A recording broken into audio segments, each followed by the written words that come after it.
বাচ্চাকে ভালোবাসি থাকে তাহলে দুজনকে নদীতে ভাসিয়ে দেবো। ঠিক আছে দাদা। তোর কি দরকার ছিল এইভাবে ভালো ছেলেটাকে ফাঁসানির? তুই জানিস নি তোর ভাই কেমন? তোর বড় বোনের সাথে ওই পাড়া কুদ্দুসের ছেলে প্রেম করেছিল, ছেলেটাকে মেরে জীবনটার মতো ন্যাংরা করে দিয়েছে। এখন এই ছেলেটার যে কি হবে তার নেই ঠিক।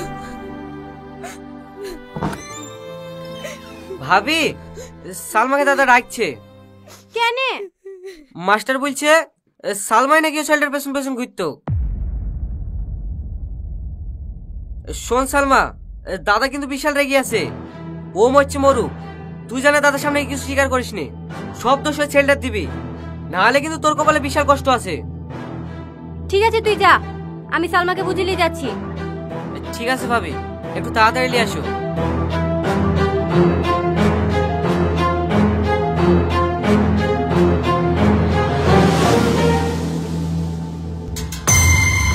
তোর এত বড় কালেজা, আমার মান সম্মানে হাত দেওয়া। দাদা, সালমা চলে এসছে। কিরে, মাস্টার বলছে তুই নাকি ওর সাথে প্রেম করলে পেছন পেছন ঘুরতি? না না ভাই, ওই ভিখারির বাচ্চার সাথে আমি কেন প্রেম করতে যাব? আসলে ও আমাদের স্কুলের ফার্স্ট বয় তো, তার সাথে কদিন ভালোবাসার নাটক করি আর পড়াশোনাটা নষ্ট করে দিতে চাইছি, যাতে প্রতিবারের মতো সেকেন্ড না হই এবছরে আমি ফার্স্ট হতে পারি।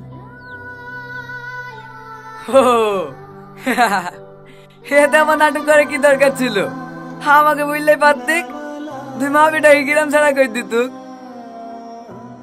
এই কাল সকাল হওয়ার আগে তো ছেলে গেলে এই গ্রাম ছেড়ে চলে যাবি। তো দেখে জানে এই গ্রামে না দেখি।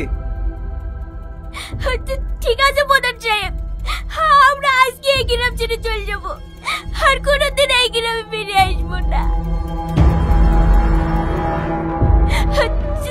জগদু,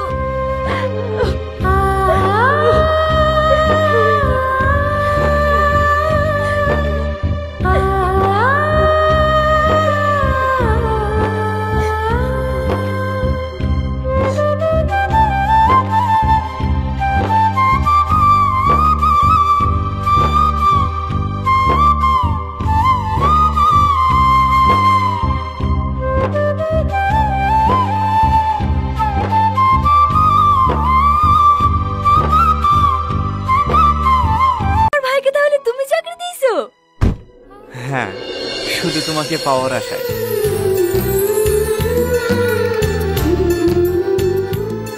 টনি, আরে আরে পড়ে যাবো তো।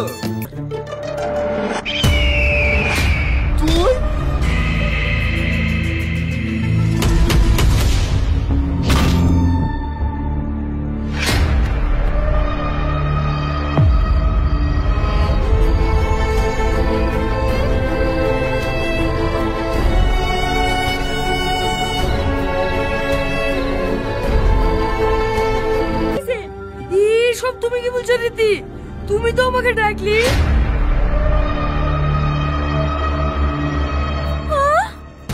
আমি তোকে ডেকেছি? হ্যাঁ, তুমি কোন ধরা পড়ে গেছো বলে আমাকে চর্ষা দিয়েছো। জি বুঝছি, তুই এরকম মেয়ে।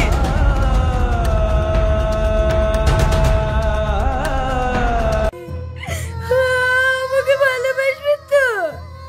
ভালোবাসবে কিরে পাগলি?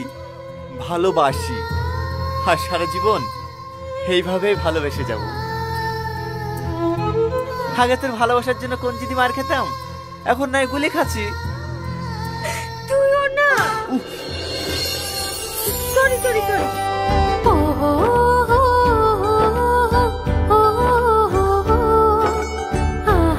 আমার ছেলে জ্বর গায়ে ওকে আর পয়েন্টে নামায়ও না। সামনে থেকে সর বলছি, নালে চলে মেরে চল ছাড়ে দেব। কি করে?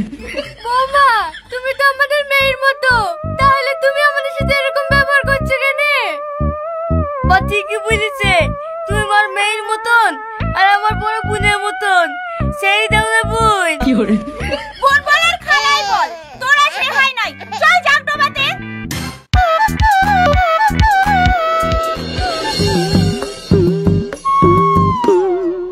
কি গো, একবার ডেকে গেল, বাড়িতে নাকি জায়গার উপর বসে আছো যে?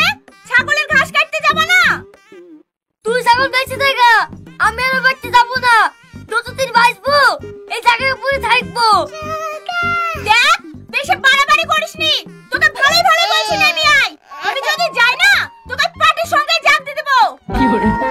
বন্ধু না, ওই বেটটা আমি জীবনে যাবো না। তুই যাবি নি, তোর ছোট গোষ্ঠী যাবে। ওগো বেটা, ভাই তোর পার্কের কোথায় নেনছো? ডুবে যাবা যে। থাম, তোর মজা আমি দেখাচ্ছি।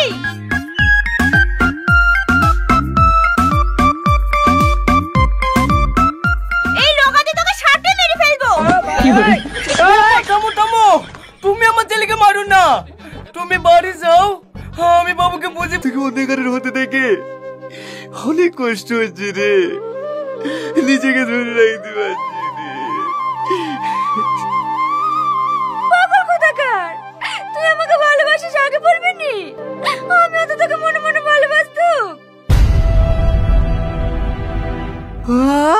তুই সত্যি বলছিস? হ্যাঁ, আমিও তো বন্ধুত্ব নষ্ট হয়ে যাওয়ার ভয় তোকে কিছু বলতে পারিনি। এই রীতি, বিদায়ের সময় হয়ে গেছে, খালা তোকে খুঁজে খুঁজে বেড়াচ্ছে আর তুই এখানে দাঁড়িয়ে দাঁড়িয়ে গল্প করছিস। তুই চ, আমি আসি। তাড়াতাড়ি আয়। চ, আমরা দূরে কোথাও পালিয়ে যাই।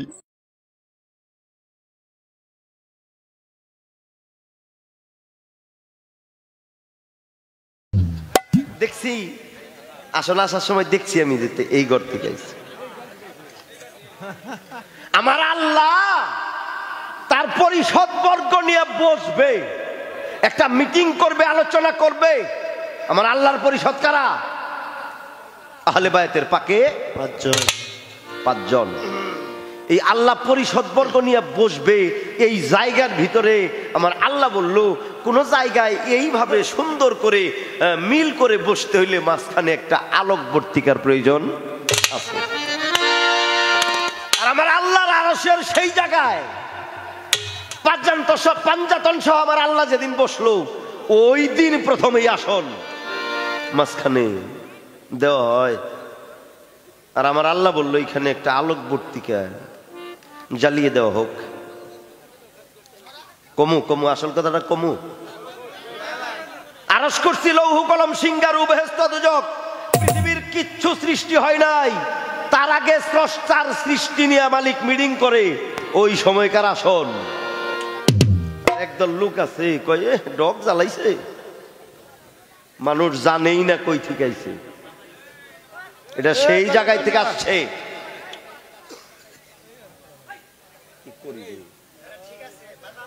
এটা ওই জায়গায় থেকে আসছে। আচ্ছা কোন এক জায়গায় যদি 5-7 জন 10 জন মানুষ বসে, একটা সভাপতির প্রয়োজন আছে না? আছে। যেমন আজকে বানাইছে, দরকার আছে না একটা সভাপতির? আমার আল্লাহ ডাইকে ডাইকে কয়, ও দোস্ত, আমরা বেশ কয়েকজন মিলে জিলে বসছি, এই জায়গায় একটা সভাপতি বানানোর দরকার না? কোন দেহি? আমার আল্লাহ কইতেছে তার দোস্তেরে, দোস্ত একটা সভাপতি বানানো যায় না? আমার আল্লাহ নবী কয়, এটা মাওলাই ভালো জানে। তো সবাই তো এইটাই বুঝতেছে, যেখানে আল্লাহ ছাড়া আর সভাপতি কে হইব? কিন্তু আল্লাহ কইতেছে একজন সভাপতির দরকার। হ্যাঁ, আল্লাহ চায় নবীর দিকে, নবী চায় আল্লাহর দিকে। হযরত আলী, মা ফাতেমা, হাসান আর হুসাইন মাথা নিচু করে বসে আছে। যেখানে আল্লাহ আছে, রাসূল আছে, সেখানে আর অন্য কোনো নাই।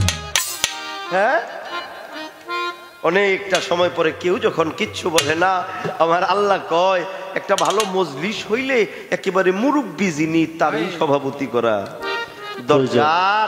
হ্যাঁ, আল্লাহ কয় এখানে মুরব্বীকেই সভাপতি বানাইতে হবে। কন্দেহি মুরব্বী কারা? আল্লাহর সাথে মুরব্বী। মুরব্বী, গুরুজন, শ্রদ্ধেয়, এইরকম মানুষকে সভাপতি, অর্থাৎ এমন জনকে সভাপতি করতে হবে। আমার আল্লাহ অনেকটা সময় পরে ডাক দিয়ে কো, দোস্ত কিছু বলেন না যে? আমার নবীজি কয়, ইহা মালিকেই ভালো জানে। আমার আল্লাহ ডাক দিয়ে কয়, যে জায়গায় মা থাকে ওই জায়গায় সন্তান বড় কোনো মাতবর হইতে পারে না। আরে সেই আসন থেকে, ওই জায়গায় থেকে, ওই মাহফিল থেকে আমার মা জননী, আমার আল্লাহ ওই দিন মাকে সম্মান করে তারই সভাপতি করে ওই মিটিং, ওই উরস, ওই মাহফিল পরিচালনা করল। বাবা, এটা কঠিন একটা বিষয়, এটা অনেক উপর থেকে আসছে। আমরা সাধারণ ফকির যারা, এটা অনেকেই ভালো জানি না, আমরা তো পড়ি না, এই জন্যই আমাদের এই অবস্থা। ওই যে আমার গেদা কয়ে গেল, আমি একলাই আছি, আমার বহুত মানুষে বহুত কিছু জিজ্ঞাসা, কের মারফত করস তুই? আমি তো বুঝাইতে পারি না বাবা, আজকে বুঝাই দিয়ে যাও, নাহলে কুরবানি দিব দে। কুরবানি শব্দের অর্থ আত্মহত্যা করা, মরে যাওয়া, আত্মাহিয়াতুলিল্লাহ, আত্মাকে কুরবানি করে দেওয়া। দে, এইটাই তো দেন রাখবো, নাহলে মারফত বুঝবি কেমনে আসলেই কুরবানি অন্য। কুরবানি হওয়ার আগে মারিফত বোঝা যাবে না, যাবে না। এই জন্য আগের গানে গাইছি, লাঠি ছাড়ো ভাটি ধরো, মরার আগে একবার মরো। এই মরার আগে একবার মরতে হবে, তা না হইলে কি হবে না, তুমি মারিফতের কোন জায়গায় পৌঁছাইতে পারবে